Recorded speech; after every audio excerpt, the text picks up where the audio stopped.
믿음으로 모세가 낳았을 때 그 부모가 아름다운 아이임을 보고 석 달 동안 숨겨 왕의 명령을 무서워하지 아니하였습니다.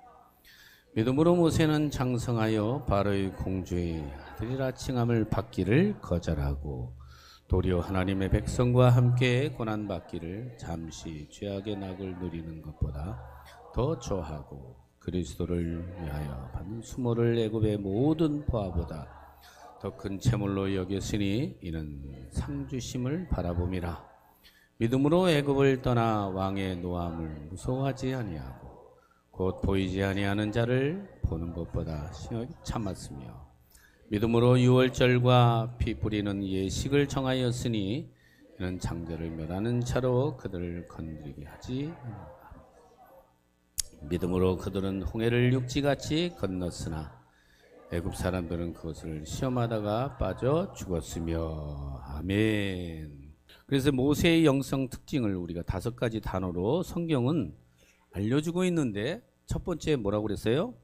거절하고, 두 번째 바라보고, 세 번째 참았으며, 네 번째 정하였고, 5번째 건넜으나. 이것이 모세 영성의 5가지 핵심이다라고 이야기를 했어요. 오늘 드디어 5번째, 마지막 모세 영성 5번째, 히브리서 11장 29절 말씀을 한번 읽어봅니다. 시작. 믿음으로 저희가 홍해를 육지같이 건넜으나 애굽 사람들은 이것을 시험하다가 빠져 죽었으며. 오늘 5번째로 히브리서 11장 29절 말씀에 믿음으로 저희가 홍해를 육지같이 건너갔다. 부셰넬은 이런 말을 했습니다. 누구나 샤워 중에 기발한 아이디어가 떠오를 수 있다. 그러나 이 아이디어를 실천에 옮기는 사람은 차이를 만들어낼 수 있다라고 얘기를 했어요. 중국 속담에 이런 말을 해요. 불가능하다고 말하는 사람은 일하는 사람을 방해해서는 안 된다라고. 낙관주의자들은 바람이 바꾸기를 기대한다고 합니다. 그런데 지도자는 배 도수를 조절하며 바람을 이용하고 그리고 문제를 기어코 해결한다고 합니다. 요 사람이 바로 건너가는 사람이에요. 요 사람들 되시길 바랍니다. 어느 여인이 배를 타고 바다 구경을 하고 있었어요. 근데 세찬 바람이 확 불면서 왜 목걸이 차고 있는 목걸이가 샥 날아가 버려서 그 바닷물에 빠졌어요. 그런데 항구로 들어오자마자 바가지를 가지고 바닷물을 푸기 시작했어요. 3일을 계속 푸기 시작했어요. 그랬더니 어느 날 이 거북이가 탁 나타났어요. 이 여인에게. 그래서 언제까지 물을 다 풀 겁니까? 그래서 진주 목걸이를 찾을 때까지 내가 바닷물을 풀 겁니다. 그러면 내가 살집이 없어지네요. 그리고 진주 목걸이를 이 거북이가 갖다 주더랍니다. 모든 문제에는 해답이 다 있다는 거예요. 어떤 문제를 해결하는 것이 넉넉한 건너가는 영성이다. 모세는 홍해를 건넜어요. 어려운 일을 전부 다 해냈어요. 그리고 불가능한 것들을 다 이루었어요. 그리고 엄청난 사건들을 다 만들어냈습니다. 수술할 때 마취제가 없으면 수술한 자들이 얼마나 고통을 받았을지 생각만 해도 우리 끔찍하잖아요.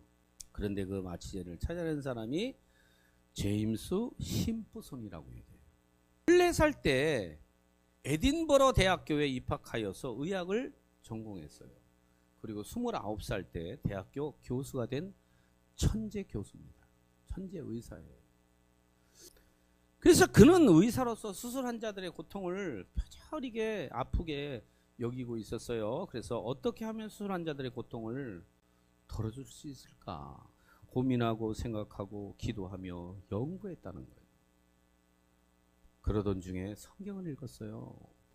성경을 읽는데 창세기 2장 21절에서 22절 말씀을 읽었어요. 여호와 하나님이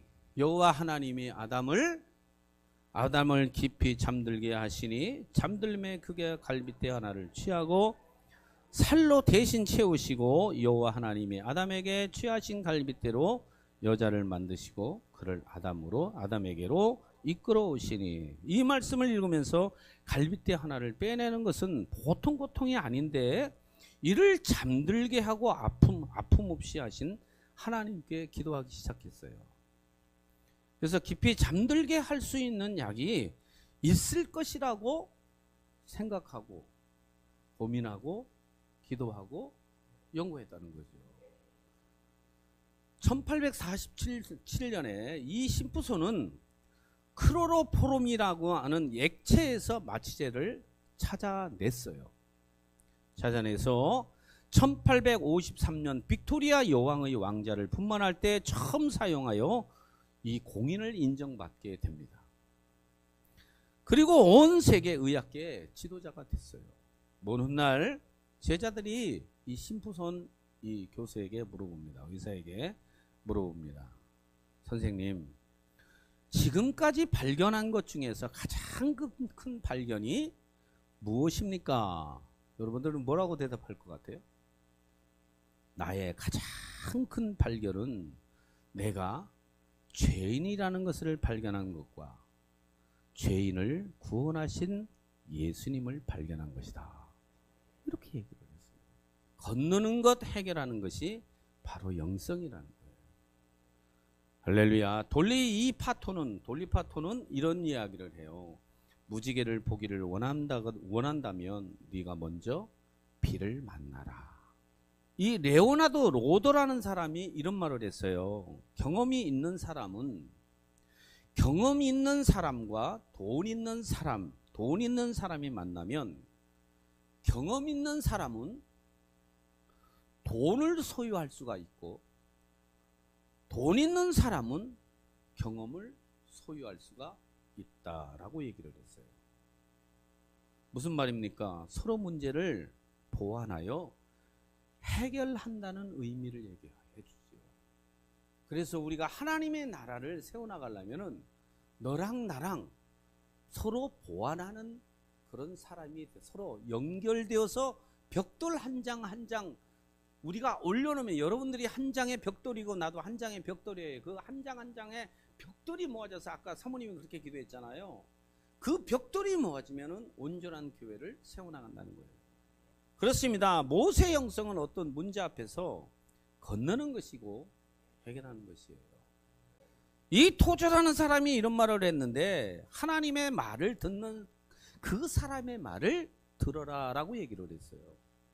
하나님의 말을 하나님 말씀 앞에 무릎 꿇는 자가 있어요. 하나님의 말씀을 경청하고 하나님의 말씀 뜻대로 살아가려고 하는 사람이 있다는 거예요. 그 사람의 말을 들어라. 이 노련한 사냥꾼이 한 사람이 있는데 이 사람은 발자국만 보고도 무슨 짐승인지 알아낸대요.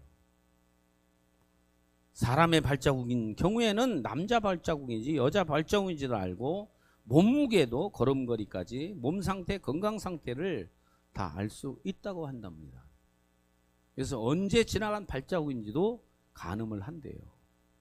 거성의 영성 소유자 이 모세의 발자국은 정말로 우리가 남다른 발자국이 아니겠습니까? 그 남다른 발자국을 우리는 그 남다른 발자국을 추적해가는 거예요. 닮아가는 겁니다. 노력하는 거예요. 힘쓰는 겁니다. 할렐루야. 아무것도 안 하고 이 발자국을 따라가지도 않고 발자국이 있는데 그 발자국만 따라가면 목적지까지 갈 수가 있잖아. 여기로 갔으면 여기로 가고 여기로 가면 여기로 가고 여기로 가면 여기로 가고 한 바퀴 돌았으면 한 바퀴 돌아오고 원위치로 올 거 아닙니까? 그게 모세의 발자국이에요. 영성의 발자국이란 말이에요. 할렐루야. 그래서 사막에 난 발자국은 금방 사라져요. 왜? 태풍이 불면은 그 발자국이 싹 없어지잖아요. 그 무모한 발자국들을 우리가 쫓아가는 사람들이 많이 있다는 거죠.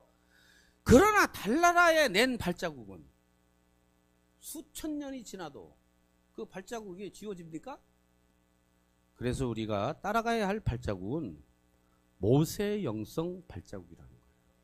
그 모세의 영성 발자국을 따라갈 때 그 모세의 영성 발자국을 우리가 발자국을 통해서 거절하며 영성을 배우고 말씀을 듣고 상주심을 바라보는 영성을 배우고 참을 수 없는 것을 참는 영성을 배우고 그리고 말씀을 듣고 그동안 안 하던 것을 하기로 정하는 영성을 배우고 그리고 어떤 문제를 해결하고 건너가는 영성을 배워서 가장 놀라운 영성의 발자국을 가지신 예수님의 발자국을 한 발 한 발 따라가는 거예요. 어떻게? 너랑 나랑 서로 보완해서. 그래서 우리가 같이 건너가자. 어디까지? 요단강까지.